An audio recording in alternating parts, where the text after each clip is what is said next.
£51 million for a glass donut just to look at dead in Brighton. £20 million just to replace a few rotten wooden planks on a locked-up bridge in Southport. And more than a quarter of a century for people to let a heritage masterpiece like Burnbeck Pier turn into a skeleton of scrap iron in the middle of the sea. Welcome to England in 2026. Where symbols that once represented vacations, local pride, and the memories of many generations seem to be collapsing faster than people can print summer advertising flyers. These are no longer vacation destinations. They are scenes of a management crisis and peak waste. Why have places that were once the pride of the land of fog turned into graveyards of tourism just before the peak season begins? In today's video, we will delve into a list of 12 names that are turning the British dream into a rusting nightmare.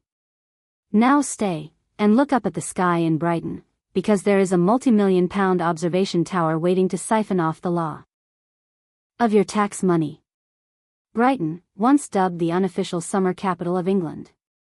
A place where gentlemen used to don their finest tweed just to take a stroll and inhale the scent of sea salt. In 2016, it was decided that this city needed a boost into the future. And thus, the Brighton I-360 was born.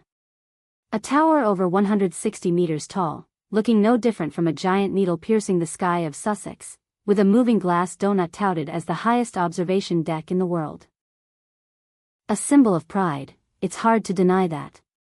But from the perspective of taxpayers, it resembles a gigantic iron pole piercing straight into the city's budget. As of the end of 2024, records from the City Council show a staggering figure. The public loan related to the project has reached £51 million. To put it into perspective, residents here have to bear approximately £2.2 million in interest and principal each year, extending all the way to 2041, an installment payment that perhaps our grandchildren will still not have finished paying off. After two debt restructurings in 2019 and 2022, this aluminium and glass monster still cannot sustain itself. Sparse visitor numbers caused the business to run out of funds just before winter set in. And then what was bound to happen, happened. On December 20, 2024, the I-360 officially went bankrupt. Many analysts bitterly called this a typical case of debt tourism. Instead of an observation tower, it resembles a bottomless money pit. The City Council even had to warn about a worst-case scenario. If abandoned, it would become a huge rusting scar on Brighton's skyline. And guess who will have to pay to demolish it if everything falls apart? That's right, it will still come from taxpayer money. Modernity is sometimes truly ridiculous. We borrow from the future to build things that the present does not need. At that lonely tower, old residents can't help but shudder at the thought of another brother of it lying exposed out at sea. Is the Brighton I-360 gradually turning from a proud symbol into a pile of scrap metal? Have we been so engrossed in building sky-high dreams that we forgot the economic foundation beneath our feet is rotting? But to understand why the I-360 is so haunting, we need to look beyond Brighton, where an old kingdom is still languishing amidst turbulent waves. If the I-360 is a lesson about debt, then West Pier is a lesson in artful resignation. Inaugurated in 1866, West Pier was once a gem of the Victorian era. It had everything: a theatre, a ballroom, and summer afternoons filled with music. A place where a cup of tea and a sea breeze could solve all the world's troubles. But that was 160 years ago.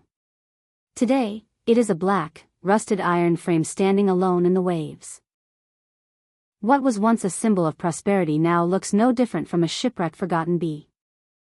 Decline began in the 1960s, and by 1975 the pier was officially closed.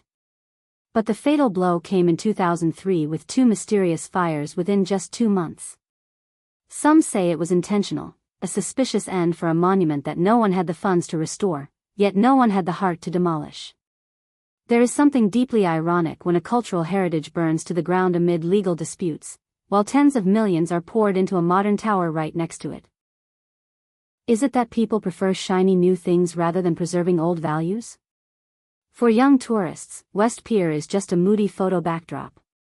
But for those who once stood there, listening to music and smelling the sea, the sight is heartbreaking. A reminder that when an icon no longer makes money, it is left to rot. The contrast between the rusting West Pier and the modern I-360 creates a strange image, a city caught between a decaying past and a debt-ridden future. And this indifference toward cultural landmarks doesn't st.